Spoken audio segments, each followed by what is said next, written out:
So hi guys, நான் உங்கள் Dandapani. So நம்ம நேயர் ரொம்ப நாளாக கேட்டார். ஸோ அவருக்காக இன்றைக்கி ஔவையார் பற்றி பார்க்க போகிறோம். நம்ம வீடியோக்கு போகிறதுக்கு முன்னாடி நம்ம சேனல் வந்து இனி யாரும் சப்ஸ்கிரைப் பண்ணாத இருக்கவங்க கண்டிப்பாக சப்ஸ்கிரைப் பண்ணிக்கங்க. உங்கள் ஃப்ரெண்ட்ஸ், ஃபேமிலி மெம்பர்ஸ், தெரிஞ்சவங்க எல்லாருக்குமே வந்து நம்மளுடைய வீடியோஸையும் சேனலையும் கண்டிப்பாக ஷேர் பண்ணி அவங்களையும் சப்ஸ்கிரைப் பண்ண சொல்லுங்கள். நிறைய டாபிக்ஸ் வந்து சேனலுக்குள்ளே போய் பாருங்கள். நிறைய சுவாரஸ்யமான டாபிக்ஸ் எல்லாம் நிறைய இருக்குது. ஆல்மோஸ்ட் 2 வருஷமாக இருக்கிறனால ஸோ ஆல்மோஸ்ட் 200 வீடியோ பக்கம் இருக்குது. உங்களுக்கு பிடிச்ச மாதிரி நிறைய சுவாரஸ்யமான தகவல்களோட உங்களுடைய நம்மளுடைய தண்டபாணி சேனல். ஸோ இதை சொல்லிவிட்டு அப்படியே லைக், கமெண்ட் அண்ட் வேறு என்ன, subscribe, share. Yes. So Avvaiyar.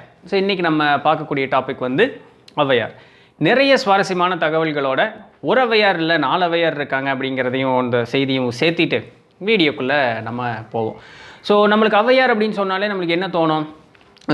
வயசானவங்க, ஒரு நெத்தியில் பட்டை போட்டிருப்பாங்க, கோல் ஊனி இருப்பாங்க, அப்படியே கூன் போட்ட மாதிரி ஒரு வயதான ஒரு தோற்றம், ஒரு கிழவி, அப்படி தான் நம்மளுக்கு எல்லாம் தெரியும். படத்தில் வந்து கேபி சுந்தராம்பாள் அப்படி தான் நடிச்சிருப்பாங்க இல்லைங்களா? ஒரு கணீர்னு நல்ல வெங்கல குரலில் பாடக்கூடியவங்க, நல்ல புலமை பெற்றவங்க, பக்திமான். ஸோ இப்படியெல்லாம் தான் நம்மளுக்கு வந்து ஔவையார் அப்படிங்கிறவங்களை பற்றி தெரியும். ஔவையார் அப்படின்னு சொன்னாலே பழம் நீயப்பா அந்த பாட்டு தான் நம்மளுக்கு வேறு ஞாபகம் வரும், டவால் அப்படின்னு சொல்லிட்டு. ஏன்னா படத்தில் நம்ம அப்படி தான் பார்த்துருக்கோம் ஔவையாரை. ஸோ உண்மையாலுமே ஔவையார் அப்படி இருந்தாங்களா அப்படின்னு கேட்டால் சங்ககால ஔவையார் வந்து அப்படி இல்லை அப்படின்னு வந்து சொல்கிறாங்க. மிகுந்த அறிவும் அழகும் வாய்ந்த ஒரு இளம் பெண்ணாக தான் அவர்கள் வந்து இருந்தாங்க அப்படின்னு வந்து சங்க காலத்தில் இருந்த ஔவையாருக்கு அப்படி தான் அந்த உருவம் வந்து அப்படி தான் இருந்தது அப்படின்னு வந்து சொல்கிறாங்க. அவர் ஒரு இளம் விரலி அப்படின்னு சொல்கிறாங்க. இது என்ன விரலி அப்படின்னு சொன்னால், பாடல்கள் வந்து புரியும் வண்ணம் நடித்து காட்டக்கூடிய அந்த ஒரு அப்படிப்பட்டவங்களுக்கு பேர் விரலி அப்படின்னு அர்த்தம். பாட்டை வந்து பொருள் புரியும்படி நடித்து காட்டுறவங்க, அவங்களுக்கு பேர் விரலி. ஸோ ஒரு இளம் விரலி அப்படின்னு வந்து சொல்கிறாங்க.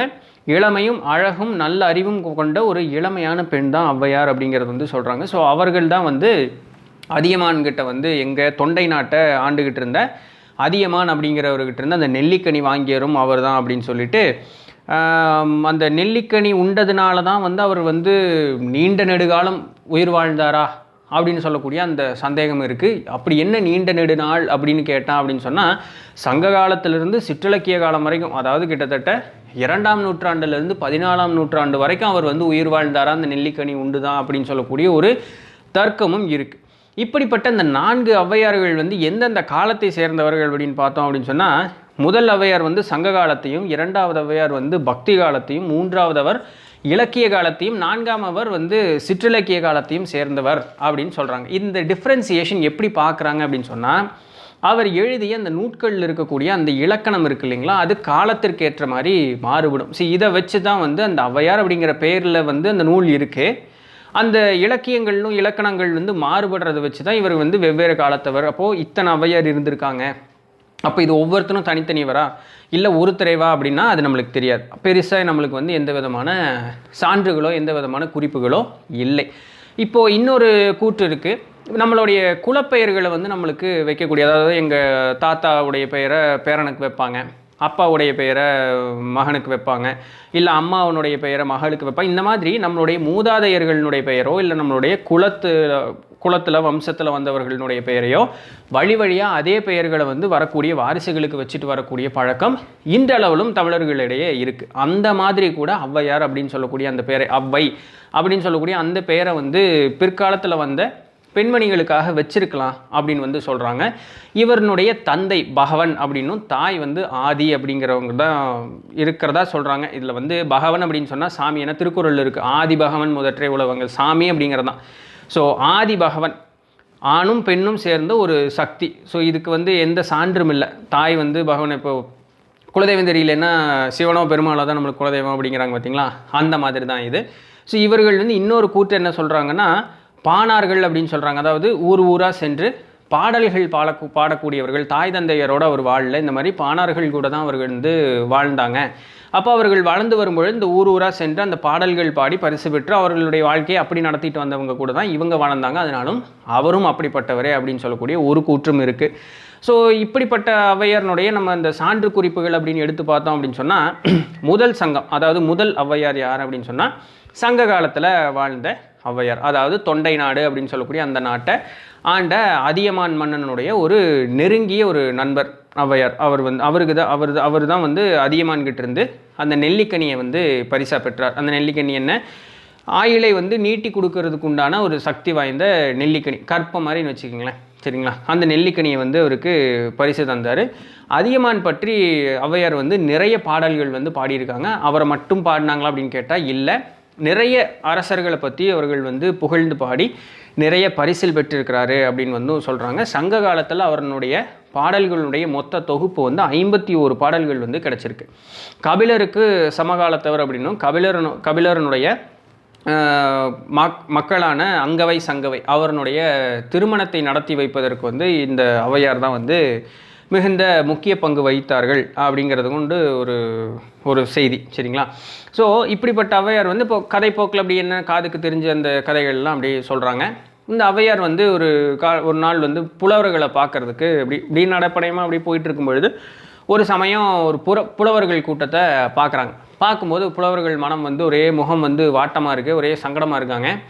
போகும்பொழுது அவர்கள்ட்ட ஏன் இப்படி வந்து முகம் வாட்டமாக இருக்கீங்க அப்படின்னு கேட்கும்பொழுது புலவர்கள் என்ன சொல்கிறாங்கன்னா, எங்கள் அரசர் வந்து நாளைய பொழுது விடியறதுக்குள்ளே 4 கோடி பாடல்களை வந்து இயற்றி இருக்கணும் அப்படின்னு வந்து சொல்லிட்டாரு. இது எப்படி சாத்தியப்படும் அப்படின்னு கேட்கும்பொழுது ஔவையார் உடனே என்ன சொல்கிறாங்க, சரி இதுக்குத்தானாப்பா போய் இவ்வளோ கஷ்டப்படுறீங்க, இப்போ நான் சொல்கிறேன் பாரு, அந்த பாட்டை வந்து நீங்கள் கொடுத்துருங்க அப்படின்னு சொல்லிட்டு அந்த கோடி அப்படிங்கிற அந்த ஒரு வார்த்தையை பயன்படுத்தி அந்த பாடல்களை எழுதுகிறாங்க. 4 கோடி பாட்டு தானே வேணும் இப்போ பாரு அப்படின்னு சொல்லிட்டு மதியாதார் முற்றம் மதித்தொரு கால் சென்று மிதியாமை கோடி வரும். அதாவது நம்மளை மதிக்காதவங்க வீட்டுக்கு போகாமல் இருக்கிறதே ஒரு கோடி வரும், அத்தனை மதிப்பு, கோடி பெருமை கொண்டது. உன்னீர் என்று உபசரியார் தம்மனையில் உண்ணாமை கோடி வரும். ஒருத்தங்க வரவேற்று சாப்பிடுங்க அப்படின்னு சொல்லி உபசரிக்கிறாங்க பார்த்தியா, அப்படி பண்ணாமல் இருக்கக்கூடிய வீட்டுக்கு போய் சாப்பிடாமல் இருக்கிறது அதுவே கோடி பெருமை வரும் அப்படிங்கிறாங்க. கோடி கொடுப்பினும் குடிபிறந்தார் தம்முடனே கூடுதலே கோடி வரும். நம்மளுடைய உற்றார் உறவினர், நம்மளுடைய சொந்தங்கள், உடன் பிறந்தவர் இருக்காங்க இல்லைங்களா, அவர்களோட ஒன்றியந்து வாழ்வதே வந்து கோடி பெருமை பெறும் அப்படின்ட்டு. கோடானு கோடி கொடுப்பினும் தன்னுடைய நாக்கோடாமை கோடி வரும். சொல்லு தவறாமல் இருக்கிறான் பார்த்தீங்களா, அதுக்கு கோடான கோடி கொடுத்தாலும் வந்து ஈடு இணையே ஆகாது. சொல்ல காப்பாற்றுறான் பார், அவனுக்கு கோடான கோடி கொடுத்தாலும் ஈடு பெறாது அப்படின்னு சொல்லி 4 கோடி தானே அரசர் கேட்டார், இந்த 4 கோடி நான் எழுதிட்டேன், இந்த பாட்டை வந்து அரசருக்கு கொடுங்க அப்படின்னு சொல்லி அந்த சொன்னாராம். இது வந்து 4 கோடி பாடல்கள் அப்படின்னு சொல்ல ஒரு மிகச் சிறப்பு வாய்ந்த ஒரு பாடலாகவும் குறிப்பிடப்படுது. முதன்மை நூலான தொல்காப்பியம், அதாவது இன்றைக்கி நம்ம கையில் கிடச்சதுக்கு எல்லா நூல்களுக்கும் முதன்மை நூல் வந்து தொல்காப்பியம். அதில் வந்து சிறப்பு வாய்ந்த தமிழர்களினுடைய சிறப்பு வாய்ந்த நூல் அப்படின்னு சொல்கிறது வந்து நம்மளுடைய திருக்குறள். அதன் வரிசையில் விசேஷ நூல் அப்படின்னு சொல்லி கருதுகிற அளவுக்கு வந்து ஆத்திச்சூடி அப்படின்னு சொல்லக்கூடிய அந்த நூல் இருக்குது. காரணம் என்ன அப்படின்னா, நாம் தமிழ் படிக்கணும் அப்படிங்கிறதுக்கு அந்த எழுத்துக்கள் இருக்கு இல்லைங்களா, அந்த எழுத்துக்களை பாடல் மூலமாக ஈஸியாக குழந்தைகளுக்கு வந்து தெரிஞ்சு வைக்கிறதுக்காக கொடுக்கப்பட்ட அந்த நூல் தான் வந்து ஆத்திச்சூடி. அது கூடவே நல்ல ஒழுக்கங்களையும் கற்றுத்தரக்கூடிய அந்த ஒரு நூலாக இருக்குது. ஸோ என்னதான் ஆதி நூலும் சிறப்பு நூலாக திருக்குறளும் தொல்காப்பியமும் இருந்தாலும் கூட அதை படித்து புரிஞ்சுக்கிறதுக்கே முதல் நூலாக இருக்கக்கூடிய அந்த விசேஷ நூலாக ஆத்திச்சூடி இருக்குது அப்படிங்கிறதுல வந்து எந்த விதமான மிகை இல்லாத ஒரு நூலாக வந்து அது இருக்குது. இதை இயற்றியவரும் நம்மளுடைய ஔவையார் தான். அடுத்தது கொன்றைவேந்தன் அப்படின்னு சொல்லக்கூடிய முருகனை புகழ்ந்து பாடக்கூடிய அந்த ஒரு நூலை வந்து இயற்றியிருக்கிறாங்க. கொன்றைவேந்தன் செல்வன் அடியினை என்றும் ஏந்தி தொழுவோம் யாமே. கொன்றை மலர்களை சூடிய இறைவன் யாரு? ஈசன். அவருடைய செல்வனான முருகன் அவருடைய தாழை அடிபணிந்து என்றும் நாம் போற்றுவோம் அப்படின்னு சொல்லிட்டு அந்த பாடலினுடைய முதல் 2 சொற்களே வந்து கொன்றைவேந்தன் அப்படின்னு சொல்லக்கூடிய அந்த நூலுக்கும் அந்த பேரே வந்து வச்சுட்டாங்க. ஸோ மொத்தம் 91 பாக்களை உடைய நூல் வந்து அந்த கொன்றைவேந்தன் அப்படின்னு சொல்லக்கூடிய அந்த நூல். இவர் வந்து இந்த ஔவையாரை வந்து கணபதி அவருக்கும் முருகனும் வந்து ரொம்ப பிடிச்சி வேண்டக்கூடிய அந்த ஒரு அவருக்கு வந்து ஔவையாருக்கு வந்து அவங்க 2 பேர்த்து மேலேயும் ரொம்ப ஈடுபாடு அதிகம், அவங்கள தான் வந்து அதிகமாக பிடிச்சி ரொம்ப வேண்டுவாங்க. ஸோ அப்படி இருக்கும்பொழுது நம்மளுக்கு இந்த நாவல் மரம் இன்சிடெண்ட் தெரியும் இல்லையா, இந்த சுட்ட பழம் வேணுமா சுடாத பழம் வேணுமா அங்கே சொல்லக்கூடிய அந்த இன்சிடெண்ட்டு. அப்போது ஔவையார் வந்து அப்படியே நடந்து வரும்பொழுது அவங்க வந்து அந்த கால் ஓஞ்சு அந்த களைப்பின்பால் வந்து ஒரு நாவல் மரத்துக்கு கீழே உட்காடுறாங்க. ஸோ இந்த கதை நம்மளுக்கு தெரியும். அப்போது மேலே வந்து ஒரு சிறுவன் உட்காந்துட்டு, பாட்டி என்ன களைப்பாக இருக்கா, ஏதாவது பழம் சாப்பிட்றியா, சுட்ட பழம் வேணுமா சுடாத பழம் வேணுமான்னொன்னே சரி சுடாத பழமே கொடுப்போன்னொன்னே அந்த மரத்தை உழுக்கும் பொழுது நாவல் பழம் கீழ் விழுகும். அந்த மண்ணை அவங்க ஊதும்போது என்ன பாட்டி பழம் சுடுதா அப்படின்னு அந்த பையன் கேட்கும். அப்போ ஒரு பாட்டு பாடுறாங்க, என்ன அப்படின்னு சொன்னால், கருங்காலி கட்டைக்கு நானா கோடாளி இருங்கதலி தண்டுக்கு நானும் பெருங்கானில் காரெருமை மேய்க்கின்ற காளைக்கு நான் தோற்றேன் ஈரரவும் துஞ்சாதி என் கண். இது வந்து 2 வகையாக பொருள்படுது அப்படின்னு சொல்லி அம்மா சொல்கிறாங்க. என்னென்னா, ஒரு தலைவி வந்து தலைவனை நோக்கி காதல் என்பால் பாடக்கூடிய ஒரு பாட்டு, அதாவது அகநானூற்று பாடல் மாதிரியும் இருக்குது, புறநானூற்று பாடல் மாதிரியும் இருக்குது அப்படின்னு சொல்லிட்டு. காரணம் என்னென்னா, கருங்காலி கட்டைக்கு நானா கோடாளி, கருங்காலி கட்டை வந்து மிகுந்த உறுதி வாய்ந்த ஒரு கட்டை, அதை வெட்டுனா கூட மழுங்காத வலுவுடைய ஒரு கோடாளி இருங்கதலி தண்டுக்கு நானும், அதாவது நானும் அப்படின்னா வெக்கி தலை குனிகிறது அப்படின்னு அர்த்தம். கதலின்னா என்ன, கதலின்னா வாழை மரம் இருக்குல்ல, வாழை கதலி பழம், அந்த வாழை மரத்தை வெட்டி அந்த இது கருங்காலி கட்டையவே வெட்டி மழுங்காத கோடாளி ஒரு வாழை மரத்தை வெட்டி மழுங்கி போச்சு. எப்படின்னா, ஒரு காட்டில் வந்து ஆடு மாடுகளையும் எருமைகளையும் மேய்ச்சிட்டு இருக்க ஒரு சிறுவன்கிட்ட போய் நான் தோற்று போயிட்டேனே. ஸோ உவமை எப்படி காட்டுறாங்க பாருங்க. இதன்கண் எனக்கு வந்து இனிமே ஈரிரவும், அதாவது இன்னைக்கு என்றைக்குமே நீண்ட இரவுக்கு வந்து எனக்கு தூக்கமே போச்சு, இதை நினச்சி மனுஷன் வருத்தப்பட்டேன் அப்படின்னு சொல்லி இந்த பாடல் வரி வந்து வருது. சரி, இதுக்கப்புறம் வந்து முருகன் வந்து அந்த இளமை, இப்போ இந்த சின்ன பையனாக இருந்தால் அவனுடைய சுய உருவத்தை காட்டி கொடியது எது, இனியது எது, பெரியது எது, அரியது எதுன்னு சொல்லி அந்த பாட்டை கேட்டு சொன்னது. அப்புறம் அந்த வரலாறு வருது இல்லைங்களா. ஸோ இந்த இதெல்லாம் வந்து வருது. இன்னொரு இன்சிடெண்ட் வந்து என்ன அப்படின்னு சொன்னால், ஒரு பேயோட வந்து ஔவையார் பேசிய ஒரு இன்சிடெண்ட் வந்து சொல்கிறாங்க.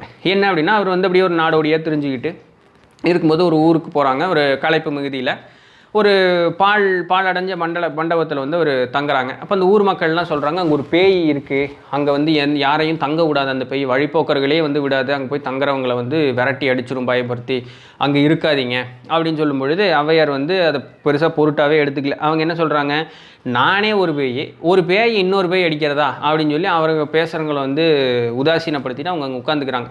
அப்போது இரவு சாயுது, முதல் சாமம் வரும்பொழுது அந்த பேய் வந்துடுது. வந்தோடனே அவரை வந்து பயமுறுத்துன்னு அந்த பையை பார்த்தோன்னே அதனுடைய முற்பிறவி ஏன் பேயா வந்தா அப்படின்னு தெரியணும் இல்லையா. அப்போ அந்த இறக்கிறதுக்கு முன்னாடி அவனுடைய பிறவியினுடைய பயன் என்ன அப்படிங்கிறத தெரிஞ்சுக்கிட்டு அந்த பேய்கிட்ட என்ன சொல்கிறாங்க, படிக்க தெரியாத அறிவிலியை பெற்றாலே அவளை போய் தாக்கு அப்படிங்கிறாங்க. என்னென்னா, அந்த பேய் வந்து அதுக்கப்புறம் பயமுறுத்தியெல்லாம் பார்க்குது, இவங்க இன்னும் சலிக்கிற பாட்டை காணோம். பேயே டயர்டாகி கடைசியில் அந்த பேயினுடைய சோக கதையை ஔவையார்கிட்ட சொல்லி மனசு ஆறுதல் படுத்திக்குது. என்னென்னா, அந்த பேயாக இருந்தது ஒரு பெண் வந்து ஒரு அரசி. அந்த அரசி வந்து முற்றத்தில் விளையாண்டுக்கிட்டு இருக்கும் பொழுது கீழே வந்து ஒரு ஆடவனை பார்க்குறா. அவளுடைய அழகில் மயங்கி அவங்க கூட பேசி பழகணும் அப்படிங்கிறதுக்காக ஒரு ஓலை எழுதி அந்த ஆடவன்கிட்ட கொடுக்க சொல்லி ஆள் அனுப்புகிறான். அந்த ஆடவனுக்கு படிக்க தெரியாது. அவன் என்ன பண்ணுறான், கொண்டு போய் ஒரு வயது முதிர்ந்தவர்கிட்ட கொடுத்து இதுக்கு அர்த்தம் என்ன அப்படின்னு. அந்த வயது முதிர்ந்தவன் கொஞ்சம் மோசமான ஆள். அந்த ஆள் என்ன பண்ணுறான், இதை வந்து அந்த ராணி வந்து உன்னை பார்த்தாலே பிடிக்கலையாமா, உன் மூஞ்சிலையுமே முழிக்கூட இந்த பக்கமே வராதுன்னு மிரட்டி எழுதியிருக்கா அப்படின்னு சொல்லி அவனை விரட்டி விட்டுக்கிட்டு, இந்த ஆள் வந்து இளவரசியை பார்த்துட்டு நீ வந்து என்னோட இச்சைக்கு வந்து நீ அடிபணியணும் அப்படின்னு சொல்லி மிரட்டினோன்னே, இது என்னடா வம்பா போச்சு அப்படின்னு சொல்லி அந்த காலத்தில் மான மரியாதைக்கு முக்கியத்துவம், அதனால வேறு வழி இல்லாமல் இதை வெளியே சொன்னாலும் அசிங்கம், அதனால் தற்கொலை பண்ணி செத்து போயிடுறா இளவரசி.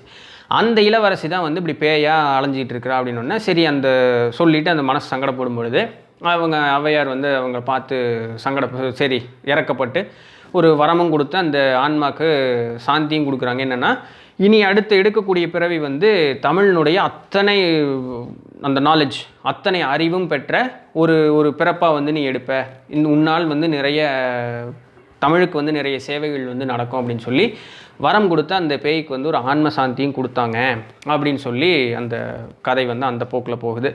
ஸோ இப்போ இந்த 4 வகையான ஔவையார் பார்த்தோம் இல்லைங்களா. ஸோ அதில் வந்து என்ன வருதுன்னா, சங்ககால புலவர் வந்து அந்த ஔவை வந்து 8 தொகை நூட்களில் உள்ள புறநானூறு, அகநானூறு, நற்றிணை, குறுந்தொகை அப்படின்னு சொல்லக்கூடிய இந்த 4 நூட்கள்லையும் மொத்தம் 51 பாடல்கள் பாடியிருக்காங்க. இவர் வந்து கிபி 2ஆம் நூற்றாண்டை சேர்ந்தவர். இடைக்காலம் அப்படின்னு சொல்லி பார்த்தோம் அப்படின்னு சொன்னால் 10ஆம் நூற்றாண்டை சேர்ந்த அந்த அங்கவை சங்கவை அவங்களுக்கு திருமணம் செய்து வைத்த ஔவை வந்து இந்த 10ஆம் நூற்றாண்டை சேர்ந்தவர். அடுத்தது கிபி 12ஆம் நூற்றாண்டில் சோழர் காலத்தில் வாழ்ந்த ஔவை தான் வந்து ஆத்திச்சூடி, கொன்றை வேந்தன், நல்வழி, மூதுரை, அசதி கோவை அப்படின்னு சொல்லக்கூடிய அந்த நூட்களெல்லாம் இயற்றினவர் வந்து இந்த 12ஆம் நூற்றாண்டை சேர்ந்தவர். அடுத்தது கிபி 14ஆம் நூற்றாண்டில் வாழ்ந்த அவ்வை தான் வந்து அவ்வை குறள், விநாயகர் அகவல் அப்படின்னு சொல்லக்கூடிய அந்த நூட்களெல்லாம் வந்து எழுதியிருக்காங்க. இதில் என்ன அப்படின்னு சொன்னால், நான் வீடியோ முடிக்க போகிறேன். இது நீங்கள் வந்து ஒரு நூல் வந்து நிறைய நூட்கள் நானும் பெருசாக படித்ததில்லை, பட் மூதுரை அப்படின்னு சொல்லக்கூடிய அந்த நூலை வந்து கண்டிப்பாக நீங்கள் படிக்கணும். 30 பாட்டு தான், அத்தனை அழகு. அது உணர்ந்து பார்த்தா எவ்வளோ அழகாக இருக்குது இல்லைங்களா? அவ்வளோ அழகுனாலும் அவ்வளோ அழகாக அந்த பாட்டு. ஒரு சயின்ஸ் இருக்கும், ஒரு புத்தி சொல்கிறது இருக்கும். சயின்ஸ் இருக்கும், புத்தி சொல்கிறது இருக்கும். சயின்ஸ் 4 அடி தான். ஐயோ, அவ்வளோ அழகாக இருக்குது. ரொம்ப எளிய நடையில் நல்லா புரியக்கூடிய அளவுக்கு இருக்குது. ரொம்ப அழகான ஒரு பாட்டு. இப்போ நம்ம ஸ்கூலில் வந்து சொல்லி தந்திருப்பாங்க இல்லைங்களா? அதாவது மேலை நாட்டவர்கள் கண்டுபிடிச்சது வந்து நம்மளுடைய மக்கள் வந்து முன்னாடியே சொல்லியிருந்தாங்க. ஆழ அமுக்கி முகக்கினும் ஆழ்கடல் நீர் நாழி முகவாத நாழி. அதாவது இந்த தண்ணியினுடைய 3 ஸ்டேட் இருக்கு இல்லையா? Solid state, gaseous state, liquid state. இதில் வந்து இந்த நீர்த்தன்மை கொண்டது வந்து ஒரு பாத்திரத்தில் அடைக்கிறோம் அப்படின்னு சொன்னால், அந்த பாத்திரத்தினுடைய கொள்ளளவு எவ்வளவோ அவ்வளோதான் அடைவிடும். அதுக்கு மீறி அடைப்படவே படாது. அந்த பாத்திரம் வெடிச்சு போயிடும். மற்ற 2க்கும், சாலிட் ஸ்டேட்டுக்கும் கேஷியஸ் ஸ்டேட்டுக்கும் அப்படி இல்லை, எவ்வளோ வேணாலும் அமுத்தி அடைக்க முடியும். ஆனால் நீர்த்தன்மை பெற்ற அந்த இதுக்கு வந்து பண்ண முடியாது. அது எப்படின்னா, ஆழ்கடலில் அவ்வளோ அழுத்தம் இருக்கும். அவ்வளோ தூரம் கொண்டு போய் 4 நாழி பிடிக்கக்கூடிய பாத்திரத்தை வச்சிங்கன்னா, அந்த 4 நாழிக்கு மேலே அவ்வளோ அழுத்தத்தில் இருந்தாலும் அதுக்கு மேலே அது கொள்ளளவு பெறாது. அப்போது அதனுடைய தன்மையை அது மாற்றிக்காது.